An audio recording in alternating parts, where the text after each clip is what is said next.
Alhamdulillah Rabbil Alamin Daim al-ifdal azim al-nawal Allahumma salli wa sallim ala Sayyidina Muhammadin Maula Bilal Al-Badri al-Mutalal Sallallahu alaihi wa ala alihi wa sahbihi Khaira sahbin wa al.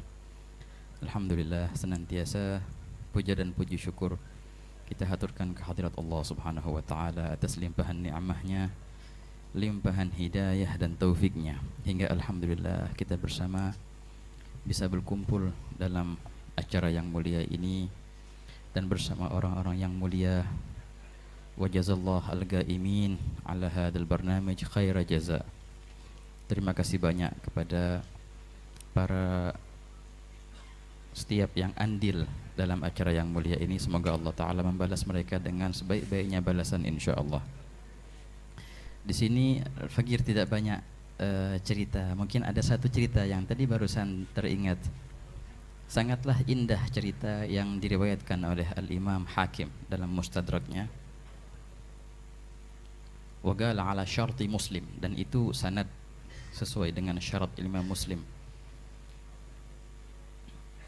Cerita seorang sahabat yang mungkin kita jarang mendengar nama beliau, yang bernama Abid Dahdah. Wahakala. Dalam manaqib yang indah, yang azim, diceritakan bahwasanya pernah ada seorang sahabat dari kalangan Al-Ansar ingin merenovasi rumahnya. Akhirnya mulailah dia membeli tanah yang di samping rumahnya itu dan mulai dia meluaskan rumahnya. Namun di samping rumahnya itu juga ada satu pohon korma yang kebetulan pohon korma itu punya tetangganya. Datanglah orang itu ke tetangganya untuk membeli pohon korma itu agar dia tebang dan dia bisa meluaskan rumahnya itu. Namun apa yang terjadi ketika orang ini, seorang Ansari ini datang ke rumah temannya, dan itu Muslim juga, seorang Muslim. Dia berkata, wahai fulan, jualkan kepadaku pohon kormamu. Masya Allah. Kita menyelesaikan cerita yang tadi, ikhwan ya. Apa yang terjadi ketika seorang Ansari itu meminta dari tetangganya untuk menjual pohon kormanya, namun tetangganya itu tidak sudi menjual pohon korma itu. Dia tidak mau. Dan aku tak akan jual pohon kormaku. Wahai fulan, kalau engkau tak jual pohon kormamu, maka tidak bisa aku meluaskan rumahku ini, karena pohon kormamu itu pas tepat di samping rumahku. Percuma kalau aku beli tanah yang sebelah sana, karena tak akan aku bisa manfaatkan di tengah-tengahnya, soalnya ada pohon kormamu. Tetap dia nggak mau jual. Ya sudah, karena itu pohon korma punya dia nggak jual. Apa yang terjadi? Ya selesai. Setiap hari kan mereka sholat berjamaah dengan Nabi Muhammad SAW. Ketika itu Rasulullah SAW melihat seorang Ansari ini dalam keadaan mukanya sumpah kelihatan. Gal malak ya fulan. Ada apa gerangan engkau wahai fulan? Aku lihat mukamu nggak seperti biasa. Iya ya Rasulullah. Ada apa? Ceritakan. Mulailah itu dia menceritakan. Aku mau meluaskan rumahku, tapi ada pohon korma punya tetanggaku itu. Aku mau beli dari dia, tapi dia tidak mau menjual kepadaku. Siapa tetanggamu? Fulan bin Fulan. Muslim, ya Muslim. Coba panggil dia. Dipanggillah dia akhirnya. Rasulullah SAW menanyakan, wahai fulan, maukah engkau menjual pohon korma kepada tetanggamu ini? Apa yang dikatakan? Ya Rasulullah, aku tidak mau menjual pohon kormaku ya Rasulullah. Kalau begitu begini deh, ya fulan. Maka baginda menawarkan tawaran yang sangat luar biasa. Wahai fulan bin fulan, gak mau jual? Yaudah, kalau begitu gini aja, berikanlah hadiah pohon kormamu itu kepada tetanggamu ini, dan aku akan menjamin gantinya pohon korma di surga, kata Nabi Muhammad SAW. Disuruh ngasih hadiah, tapi jaminannya surga dan pohon korma di surga. Apa yang terjadi? Tetap dia nggak mau, padahal tawaran dari Rasulullah SAW, surga dan pohon korma di surga, tapi dia nggak mau. Dan Nabi Muhammad nggak maksa, karena itu emang sudah punya dia, emang sudah hak dia. Selagi dia nggak mau menjual, ya sudah, kita nggak bisa paksa. Selesailah. Nah, cerita ini didengar oleh seorang sahabat yang pas ketika itu di samping baginda SAW, namanya Abu Dahdah. Abu Dahdah mendengar Rasulullah SAW menawarkan pohon korma di surga kepada orang itu dengan syarat dia memberikan pohon kormanya di dunia untuk tetangganya, tapi dia tidak mau. Oh, kesempatan ini.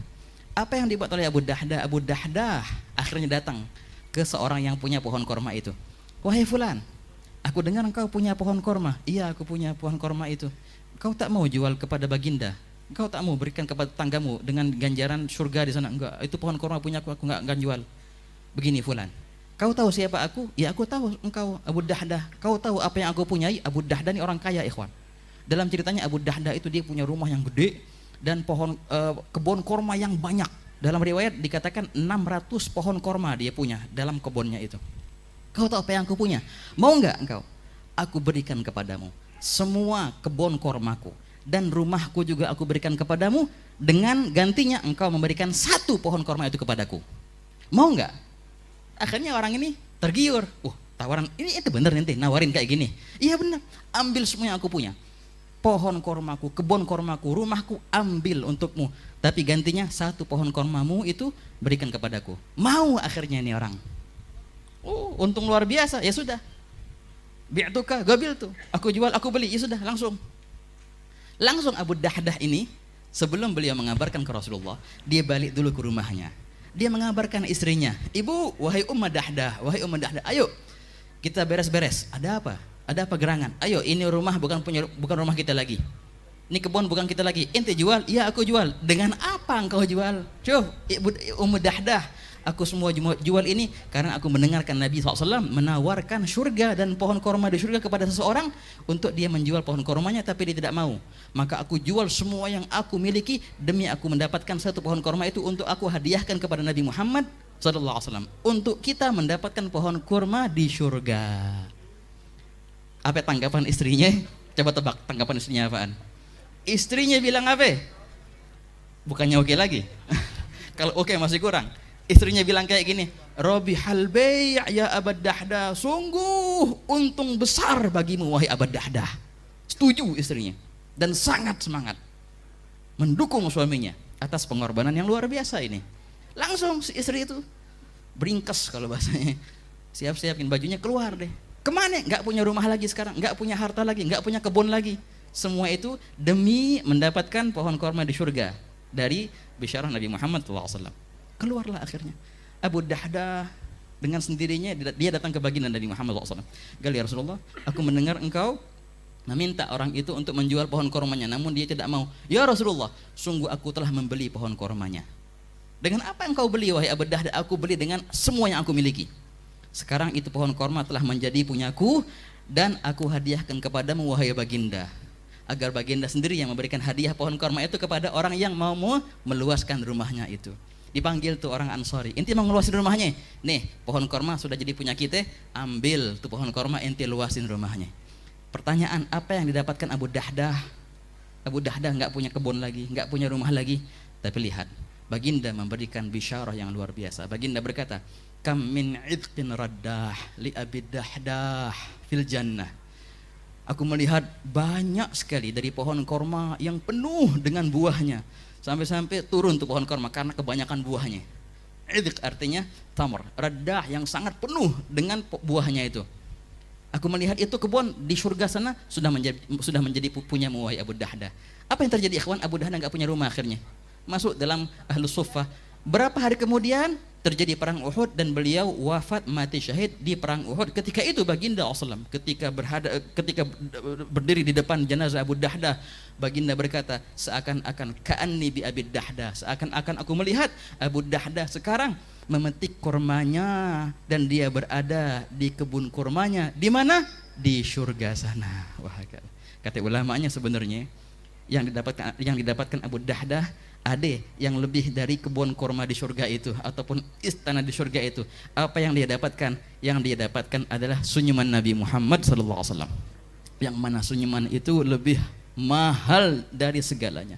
Sungguh murah harta yang kita korbankan, sungguh murah nyawa yang kita korbankan demi mendapatkan senyuman Nabi Muhammad SAW. Semoga Allah Ta'ala jadikan perkumpulan ini perkumpulan yang membuat baginda senyum insyaAllah, dan semoga Allah Ta'ala kumpulkan kita dengan baginda, dan semoga Allah Ta'ala izinkan mata kita untuk memandang baginda Nabi Muhammad SAW di dunia, di barzah dan di akhirat. Amin ya rabbal alamin. Allahumma ya man wafaqa ahlil khair lil khair wa anhum alaih, wa fiqna Allahumma lil khair wa a'inna alaih, wa sallallahu ala sayyidina Muhammadin wa ala alihi wa sallam. Alhamdulillah rabbil alamin. Wassalamualaikum warahmatullahi wabarakatuh.